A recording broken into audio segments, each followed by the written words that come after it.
Welcome to the avenue once more, my people. Give thanks for life. We have sinned against the people of Jamaica.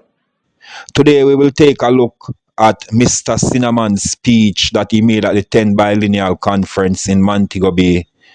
Some people, I would like to know your views, so let us have that discussion in the comment section below. Thank you and give thanks for your continued support. Art of Love. Allow me to adjust the mic to the appropriate height.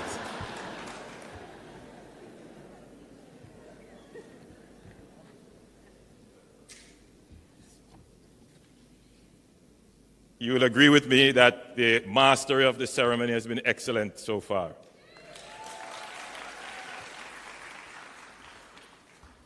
Durvan is one of our premier hosts, and he does an excellent job.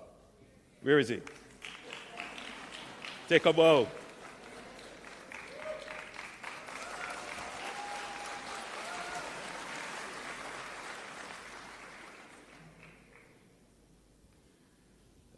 Not many people know that the leader of the opposition and myself share a birth month, which is coming next month. But maybe that's all we share. So. Marky?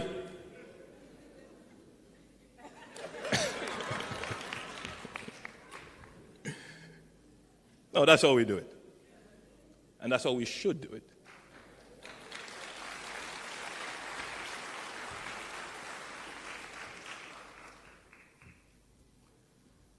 A sheer force of nature in foreign affairs. That's just how I have to describe my Minister of Foreign Affairs, Senator the Honorable Kamina Johnson-Smith.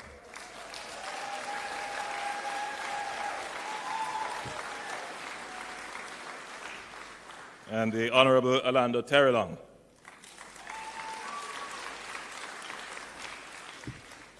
Just as an aside, Jamaica has two languages.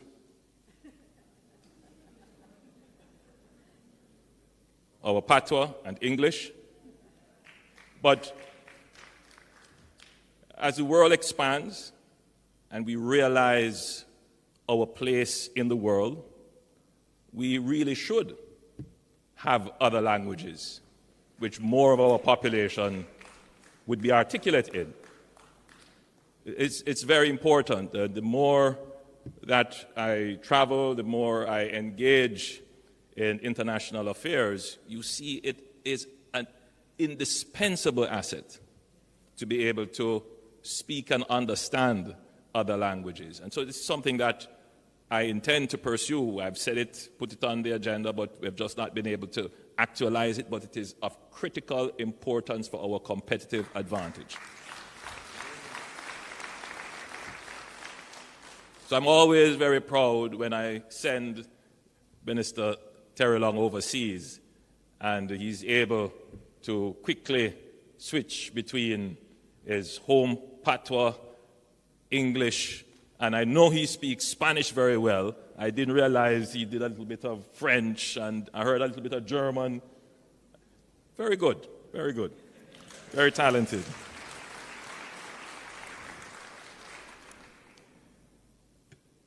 Let me acknowledge the excellent staff at the Ministry of Foreign Affairs, and they have done an amazing job, I must say.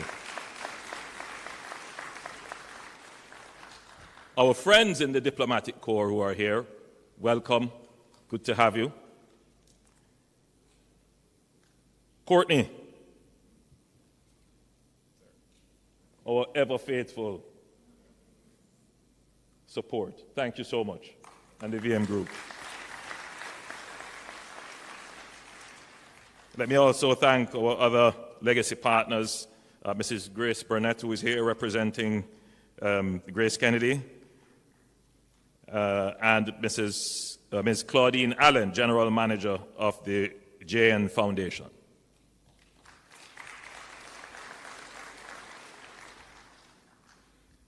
Now, the cameras are all pointed this way, and for those who are listening in Radio Land, you would not be able to taste the atmosphere that is here. I'm hoping that it is conveyed in my voice through the airwaves. But let me use some words. First of all, the audience looks amazing. You're beautiful.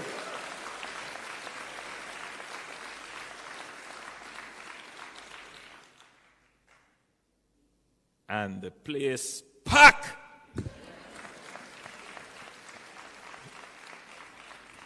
Or put it so you can understand it ram.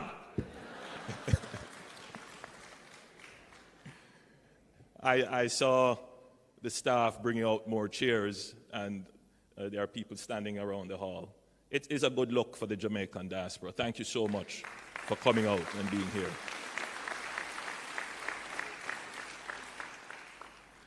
I recently returned from a trip in Washington, so on my way back through Atlanta, the flight was full. I was wondering why, what is going on? And the diaspora conference. And in fact, as people went through the aisle, they were greeting me and slipping me a few cards and saying, "Prime Minister, I want to talk to you. I have some ideas." It was really good. I was really very impressed. Thank you so much. Thank you. Thank you for choosing Jamaica. I don't take it for granted that you would pay your way, put other things off, make plans to come to this conference. It does mean a lot to your government.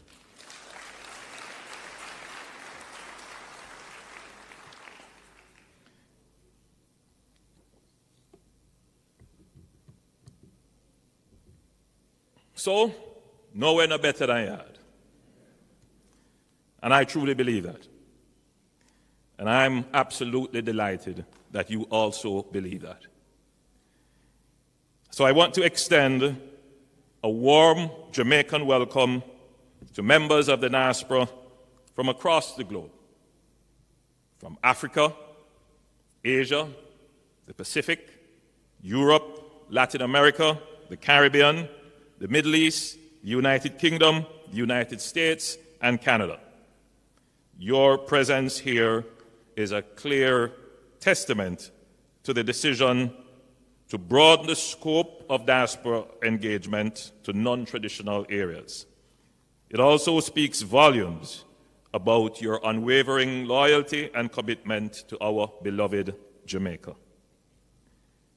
Your conference theme, United for Jamaica's Transformation, Fostering Peace, Productivity, and Youth Empowerment, perfectly captures the spirit and ambition of our journey.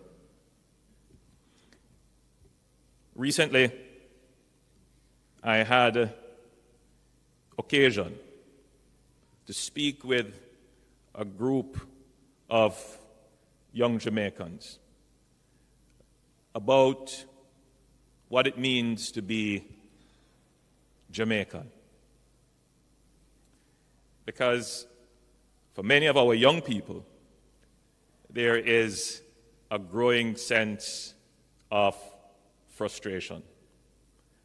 Many of them do not understand why it is that Jamaica wants to become a republic. What is the utilitarian benefit of that? They do not readily appreciate the history and the struggle of our country.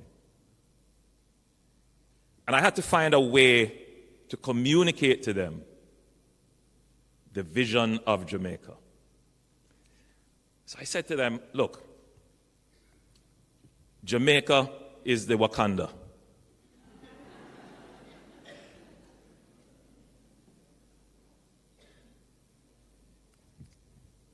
It's aspirational.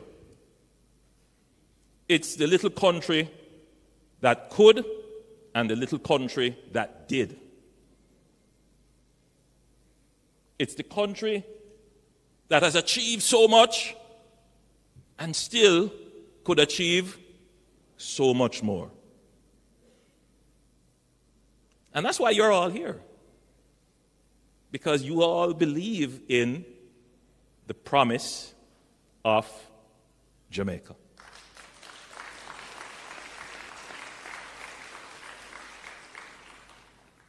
Despite all the challenges we have, despite all the botherations, and I'm one prime minister who does not hide from those issues.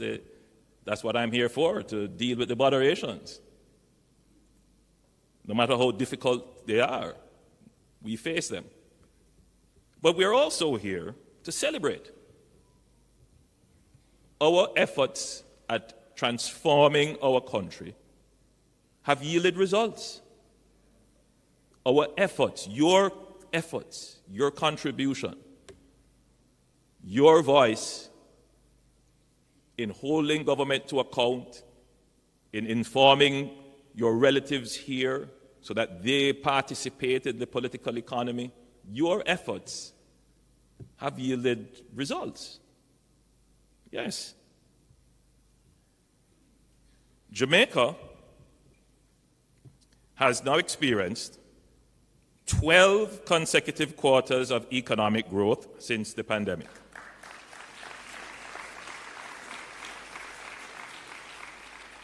It is worth recalling that prior to the pandemic, we enjoyed 20 consecutive quarters of economic growth, and this was the longest unbroken period of economic expansion since our independence.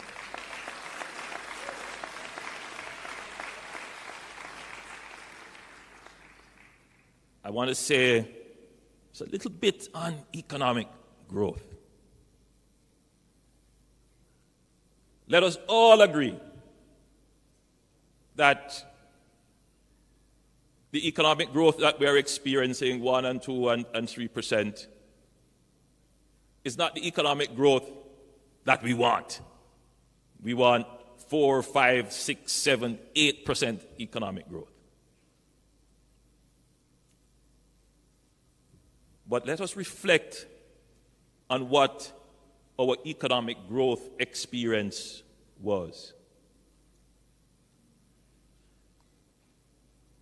Sometimes it went up, most times it went down. Not just that, negative. For several decades, unstable. What has happened in the last decade? We have seen stability in our economy.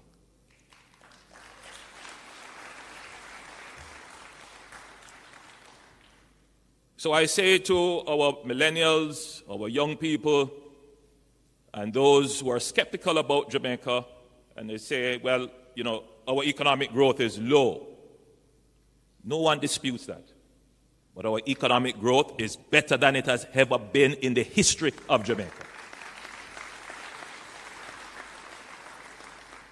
You cannot build Wakanda on unpredictable economic growth.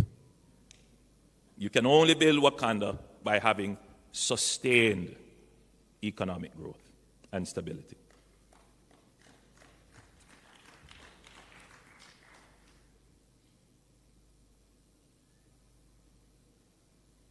When I was going to university, well, that's a little while ago, the University of the West Indies, I recall doing a paper for my economics class, and I had to look at the unemployment rate.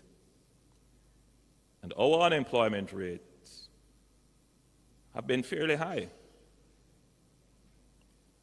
over the last 4 or 5 decades. And we have gone up as high as 13, 14% unemployment. What has changed since my administration?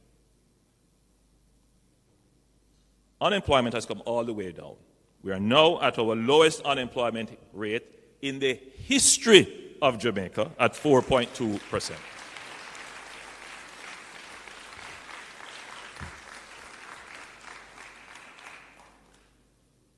Now, whatever I'm telling you, are facts. These are not the facts you get on social media. These are facts that are verifiable. Very important, because I know the diaspora keeps connected, and you keep connected by what you get from your social media feeds, much of which is incorrect. So I'm giving you facts. So these are two ways in which Jamaica has changed in a positive and sustainable way. And just to put that into context, since 2016, we have created over 156,000 jobs.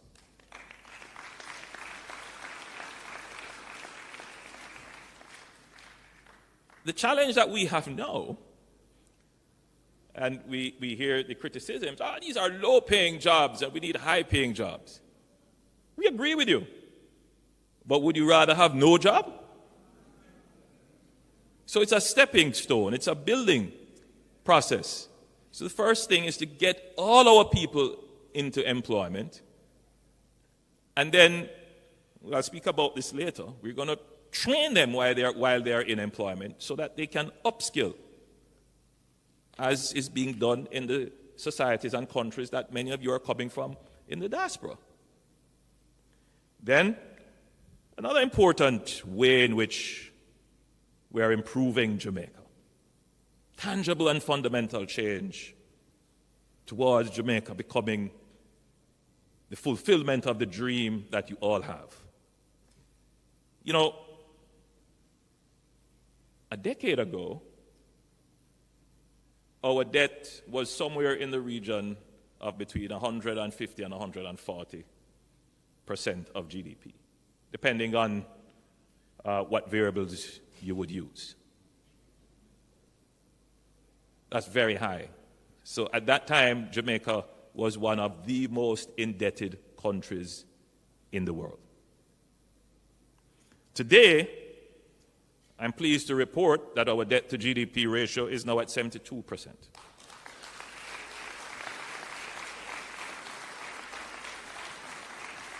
We have basically cut it in half. Now, let me be clear on this.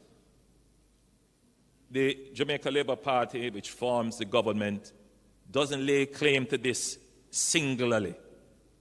The truth is that some of the work towards cutting debt was done in the Bruce Golding administration. Then it was picked up and advanced under the Portia Simpson Miller-led administration, and former Minister of Finance Peter Phillips played a great role in that, and we must embrace and acknowledge that this is a Jamaica achievement.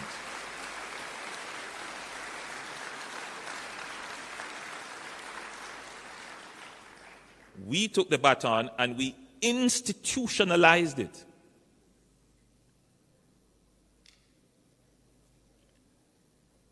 Just as a point of departure, the institutionalization of good fiscal management, it is not only about laws and institutions, but it is also what government determines to practice. Very important, because when the political pressures are applied on a government and a cabinet to spend recklessly, that is the beginning of the destruction of your fiscal discipline and the return to high debt. Even at the risk of unpopularity and political frustration, this government has decided to maintain fiscal discipline. That is a transformation in the politics of our country.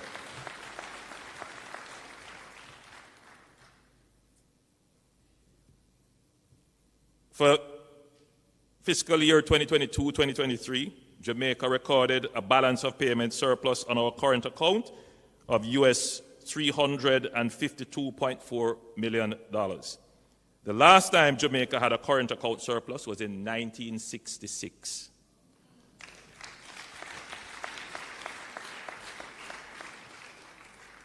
Our net international reserves reached a record high of US $5.1 billion in March 2024. Now, when I was growing up, and I was at the university, again, having to look at these figures, you're at 1.8, 2, somewhere around there. Sometimes it went down to below $1 billion. We have never been at $5.1 billion in reserves.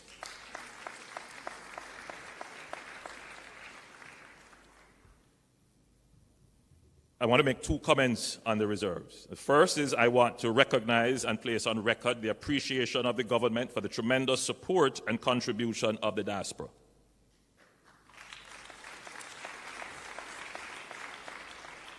As mentioned by the Leader of the Opposition and Minister Johnson Smith, when tourism earnings fell off, went down to literally zero, it was the members of the diaspora that shared their income with their Jamaican family.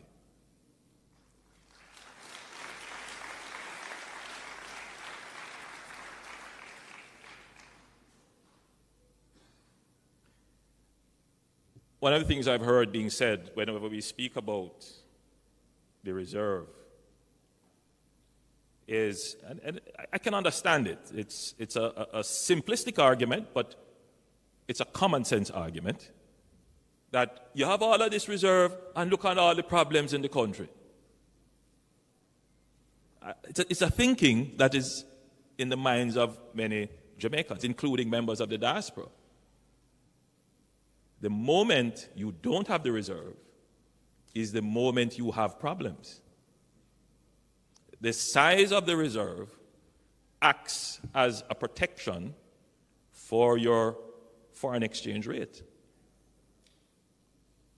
If people ever believe you cannot defend your rate, they will drive your rate up. And you always need to have a reserve. If you look at all the countries that are doing well, they maintain a reserve. Now, I'm not just talking about the foreign exchange reserve, but generally, you must have reserves. And that is a part of good fiscal management. So what has changed in Jamaica is that Jamaica is now building buffers and reserves.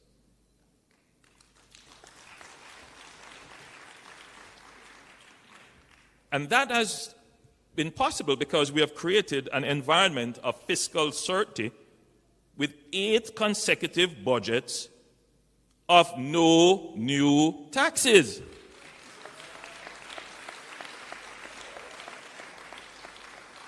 Now, I know some people just don't like to hear when we say that. But it is a reality. It's a part of your success that your government has been able to do this. Not many other countries can claim that. That's a part of the dividends of good economic management. For those persons who lived in Jamaica during the period 2011 to 2015, you will recall the impact of taxation. We have changed that. And we intend to make this a sustainable feature of the Jamaican economic landscape.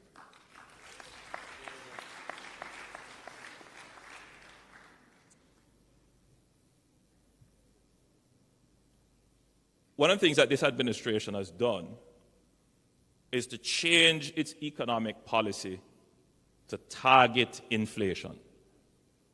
Inflation is the bane of democratic governments. It wipes out value. But you still need a little bit of inflation to spur growth. So it's a tricky thing to manage. You want to have some inflation, but not wild inflation. So our policy is to target inflation between 4 and 6%. Over time, who knows? Maybe we'll adjust that target down as our economy becomes more robust. But that is the point that the technocrats have set to be that sweet spot for Jamaica. And we have been maintaining that, except during the pandemic. Inflation went up to almost 12%. Everyone in this room, from across the globe, in whichever country you are, would have experienced that spike in inflation. However, there are some who would say it's the government's fault. And as I observe campaigns around the world, the arguments are similar about how governments manage cost of living and inflation. Jamaica has done, I would say, fairly well in bringing down inflation rate. We are now at 5.2%. We are within our target range, and we intend to keep pushing that inflation down.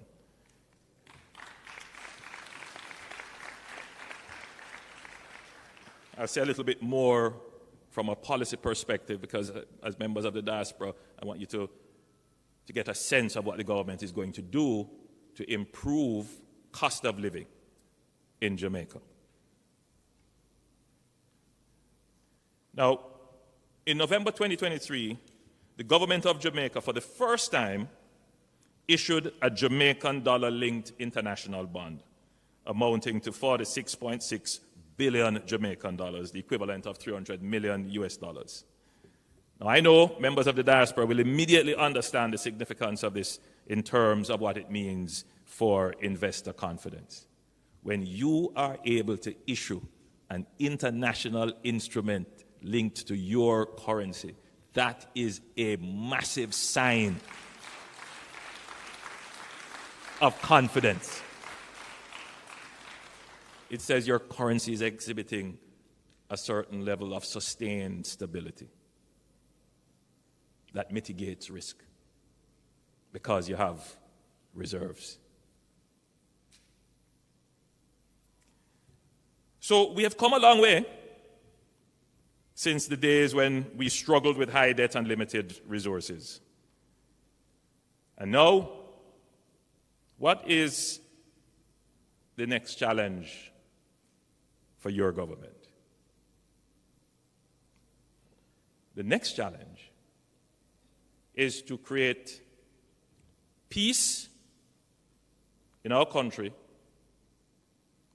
and to increase productivity.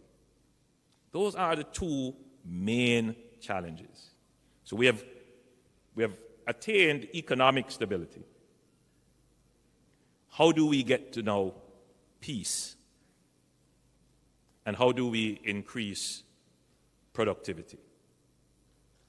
Many of you are here because you're concerned about the peace element. I heard that the engagement yesterday with the security personnel, that it was very robust. And you got a chance to ask all your difficult questions.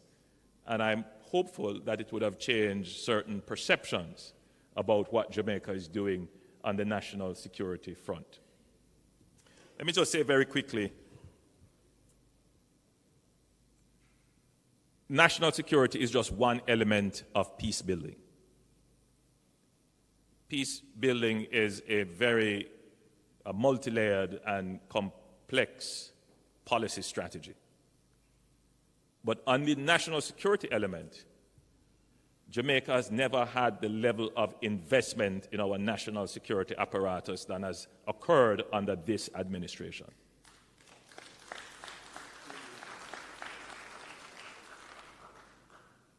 The investments have been in the human resources.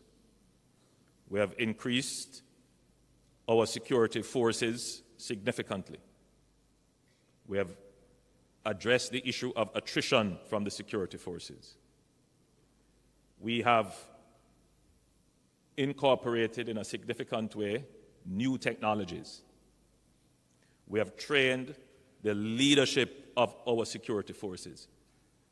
When you look at the JCF's leadership today and you compare it in the past, you can see a substantial difference in the leadership of the JCF. Substantial investments have been made in the training of the human resource. But we have also improved our operational strategies, and it is bearing fruit. The question is, how fast can we get this fruit to mature? Meaning, how fast can we get that murder rate down? How fast can we get the serious crime rate down? How fast can we get the gangs under control? You know, there are some people who say, look at El Salvador. Why can't you do it like El Salvador? And my response is, you know, Jamaica is a liberal democracy. Our laws are different. Our standards here are different. And we have many more issues that we have to balance. And so our approach has to be a gradual one. And our approach has to bring the people along with us. And my own view is that our strategies are working. Our murder rate is now about 10% below what it was last year this time, and we experienced a similar reduction last year. The strategy is to continue to push that homicide rate downwards. The number of gangs that threatened us have been basically cut in half. We have dismantled many of the violence-producing gangs. We have introduced significant technologies, and I won't speak too much about technology. I know there was some concern where members of the diaspora offered to assist with technology and computers and so forth. And it may have created some dissonance in the offer being made versus the acceptance.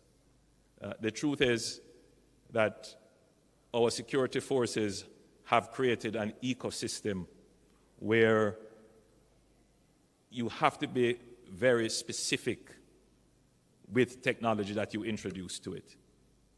So it's an entire ecosystem. So, you know, a donation of one thing here might not necessarily fit within that ecosystem. And we have to protect that ecosystem. So things that are coming into it, we have to be certain of what is going into that ecosystem. And it is working. I won't say too much about the investments that we have made, but this is how we have been able to dismantle the gangs. In addition to which, we have made massive investments in MOCA, our major organized crime agency. And we have been dismantling those criminal networks that are operating in the cyber realm as well. So I want to give you the assurance as a diaspora that we are taking a multifaceted, multi-layer strategic approach in reducing crime without, at the same time, violating the human rights and the standards that our people expect of us.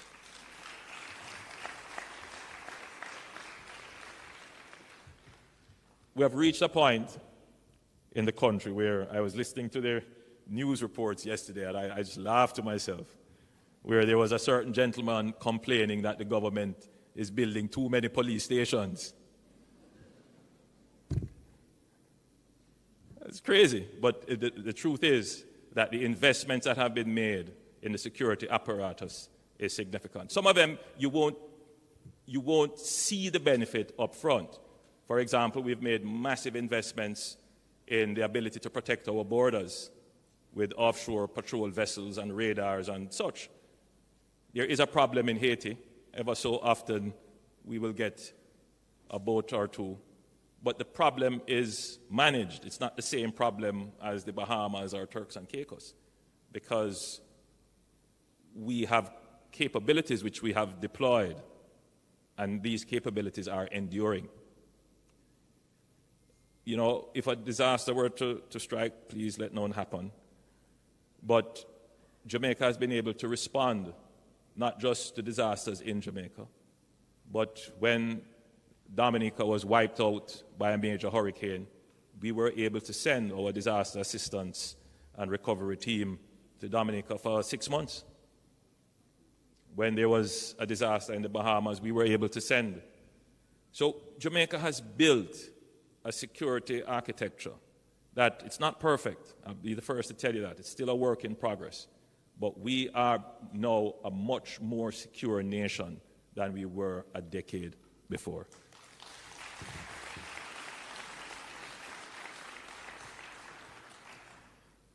On healthcare, another subject for which I know many persons have grave concerns.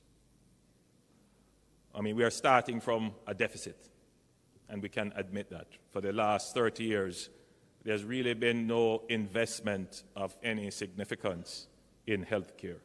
The major investment in healthcare would have been the creation of the National Health Insurance Fund, which was created under the previous administration. And that continues to endure, and significantly so. But in terms of health infrastructure, we haven't built a new hospital. So if you're saying, well, what is the quality of service that you get? I mean, there are two key elements to quality of service.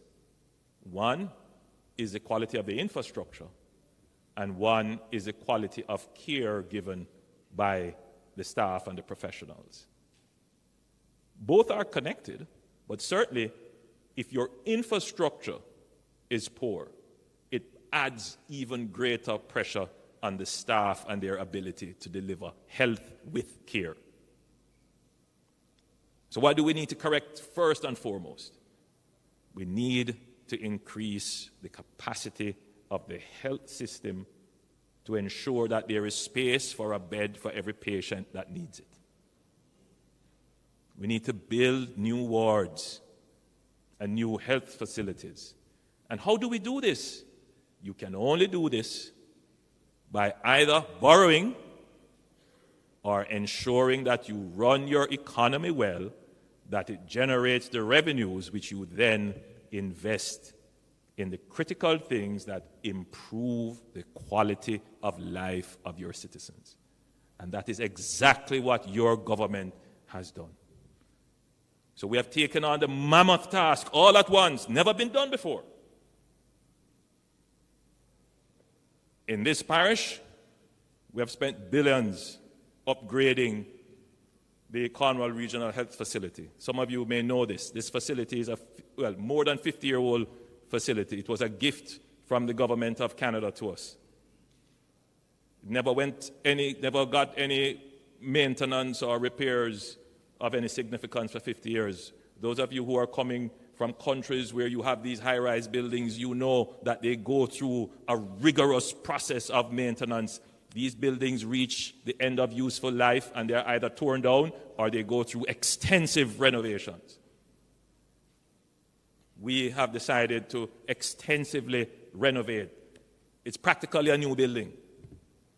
And then just opposite that building, we're building a new hospital, a children adolescent hospital. It will be a state-of-the-art facility, not just for Jamaica, but the entire Caribbean region.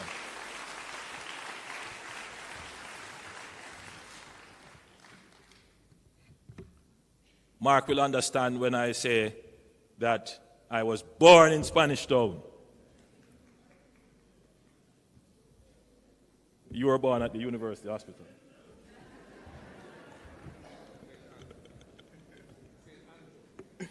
In St. Andrew.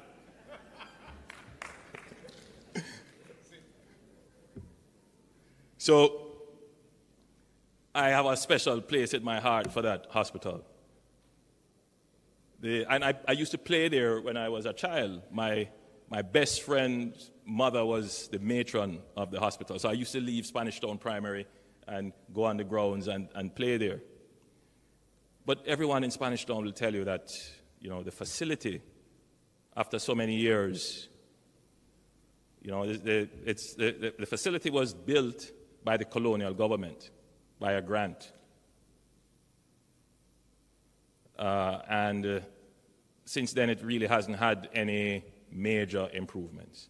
Now we are building a brand new wing of the hospital. Essentially, it's a total rebuilding of the hospital. We're building new facilities at the University Hospital of the West Indies. We're building new facilities at the Bustamante Children's Hospital. So we are undertaking a massive transformation of the infrastructure of our healthcare system, which will increase our capacity and improve the ability of health workers to deliver care. And I say it in that way because recently there have been incidents which have been widely covered in the press, for which I've been, I'm very disturbed by what I've heard, and I've ordered investigations into them. They should come to me at Cabinet next week with a full report. But these are issues that as your government, as your Prime Minister, I take them very deeply to heart, and we commit to doing everything within our powers to ensure that every single Jamaican that needs health care can get access to the health care that they need.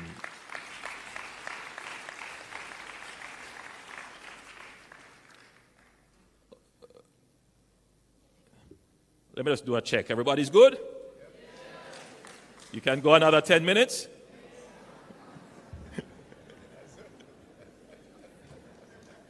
I don't have you often, so.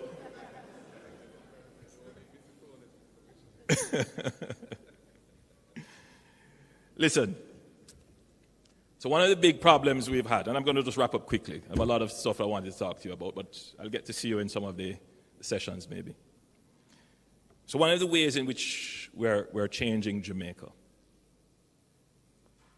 is that we've been categorized as a kind of low-growth, low-wage economy.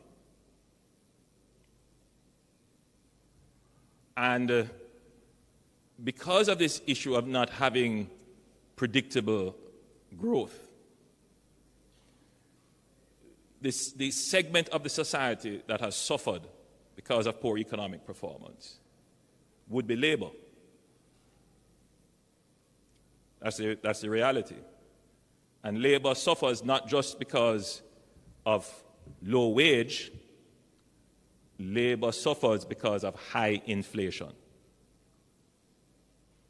So if you're earning a low wage and then you have to confront high inflation, then the cost of living is going to be high. What is the solution to this vicious cycle? Low wage, high inflation, low productivity, which creates low wage. You get back to a high inflation situation. How do you break out of that?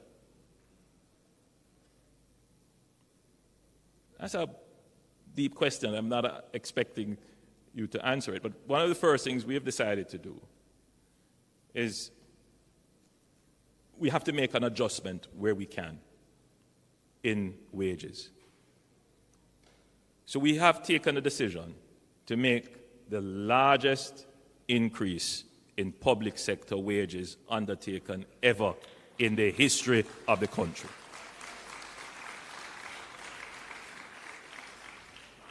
It's a $200 billion increase, essentially, when it is completed. And it is the first time that we have increased wages on a sustainable path. Previous administrations have tried, but they have never done it all at once. And whenever they have done it, within a year or so, they have to implement a wage freeze. Because the other element, which I'm going to come to shortly, we need to address the issue of productivity. Now, whenever I say productivity, a large part of the country hears hard work, more work. They want we work more and don't pay we more. And as Prime Minister, I have to be very careful how I deal with these very delicate subjects because of our history. But it has to be addressed. Even if we were to radically increase wages and radically increase the minimum wage, if that is not sustained by a commensurate increase in productivity, then those increases become inflationary. So I'm saying it to you, the members of the diaspora, because you have an incredible influence when you pick up the phone and talk to your grandmother or your brother and your sister, and you are able to explain to them the policies, because the policies that we are trying to implement are the same policies that you are every single day observing in the countries from which you come. Efficiency and productivity are hallmarks of your developed societies in which you are.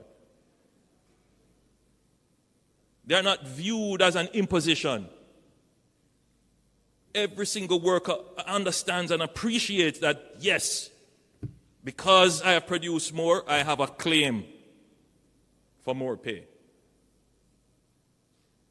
And so that is a culture that we need to build here in Jamaica. And you can be of great assistance to us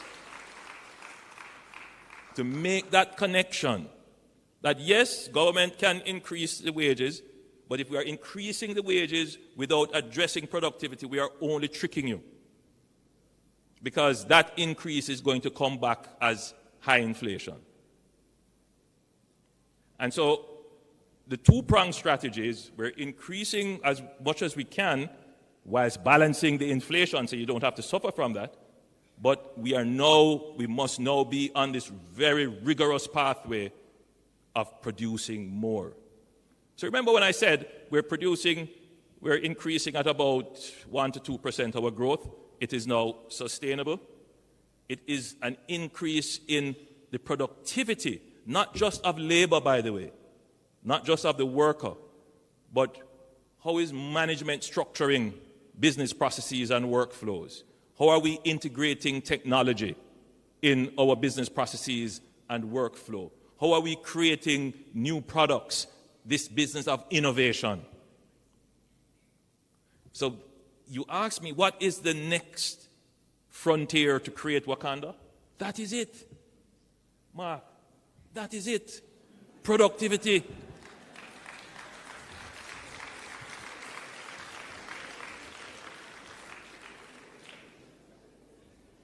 So, you get the message, right? Peace, productivity. Two critical things, right? To create the virtuous cycle. And so remember, we're trying to come out of this vicious cycle that we were in. Low wage, low productivity, high inflation, high debt, which leads to high violence, which leads to low wages, low productivity, etc., etc., etc. So we're trying to break that now to create more productivity, which will lead to better wages, which will lead to a more peaceful society, which will lead to greater productivity, which will get us to prosperity. Ladies and gentlemen, you have been a wonderful audience. You are all very beautiful.